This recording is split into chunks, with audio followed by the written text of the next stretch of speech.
Next point, A form of the carbon element diamond in a non metal which having the highest melting and boiling points.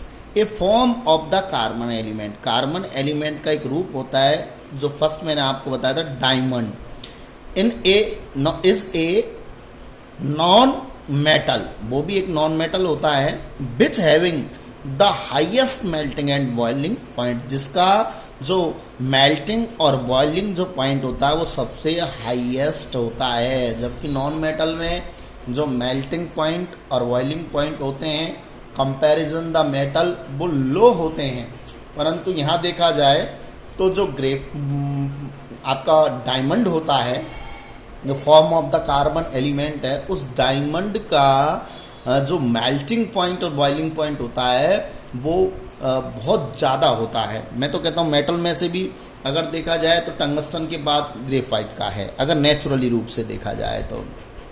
Next आगे बढ़ा है, helium is the only non metal having the lowest melting and boiling point. Helium जो है वो एकमात्र non metal है जिसका melting और बॉइलिंग पॉइंट सबसे कम होता है, सबसे कम होता है किसका? हीलियम का। तो हीलियम नॉन मेटल होती है जिसका लोएस्ट मेल्टिंग और बॉइलिंग पॉइंट होता है। Next point, iodine is a non metal having lustrous appearance.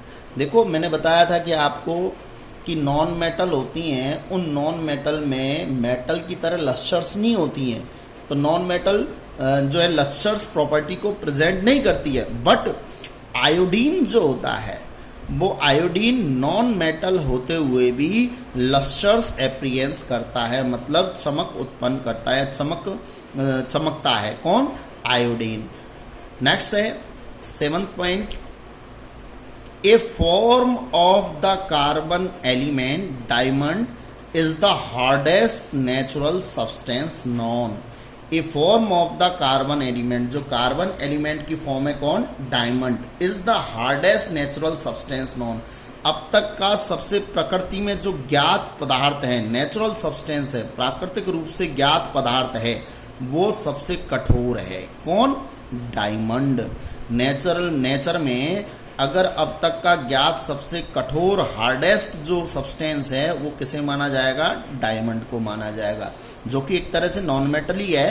Carbon जब नॉन मेटल है तो कार्बन का ही तो ये एक फॉर्म है, इसलिए डायमंड नॉन मेटल होते हुए भी सबसे हार्डेस्ट होता है। जबकि अपन जनरल प्रॉपर्टी में देखते थे तो जनरल प्रॉपर्टी में कैसा माना जाता था? सॉफ्ट माना जाता था। किसको? नॉन मेटल को। तो इस तरह से अपन के नॉन मेटल के भी कैरेक्टरिस्टिक या प्रॉपर्टीज अपन ने पढ़ ली। अब थर्ड अपन ने बांटा था एलिमेंट्स को मेटेलॉइड्स में, जिसे हम हिंदी में उपधातु भी कहते हैं। मेटेलॉइड्स को क्या भी बोलते हैं? उपधातु बोलते हैं। तो क्या होते हैं मेटेलॉइड्स? ध्यान से देखिएगा,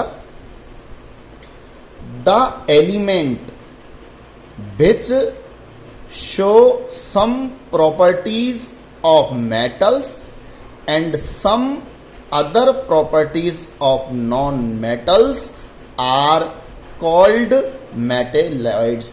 The elements, वह तत्व which show some properties of metal, जो कुछ प्रॉपर्टी किसकी रिप्रेजेंट करता हो? मेटल्स की। and some other properties, कुछ प्रॉपर्टी, दूसरी प्रॉपर्टी किसकी रिप्रेजेंट करता हो? नॉन मेटल की रिप्रेजेंट करता हो। आर कॉल्ड मेटेलॉइड्स, उन्हें मेटेलॉइड्स या उपधातु कहते हैं। तो those elements who represent the property of metal and non metal, दोनों की ही प्रॉपर्टी को रिप्रेजेंट करते हैं, वे एलिमेंट्स आपके मेटेलॉइड्स कहलाते हैं। तो कुछ मेटल की प्रॉपर्टी रिप्रेजेंट करेगा, कुछ नॉन मेटल की प्रॉपर्टी रिप्रेजेंट करेगा। Next, metalloids are also sometimes called semi metals. तो मेटलॉइड्स को कभी कभी किस नाम से भी जाना जाता है, सेमी मेटल्स के नाम से भी जाना जाता है, अर्ध धातु के नाम से भी जाना जाता है। तो मेटलॉइड्स को सेमी मेटल्स भी कहते हैं क्योंकि ये आधा धातुओं का गुण प्रदर्शित करता है और आधा अधातुओं का, तो कभी इन्हें सेमी मेटल्स के नाम से भी जाना जाता है।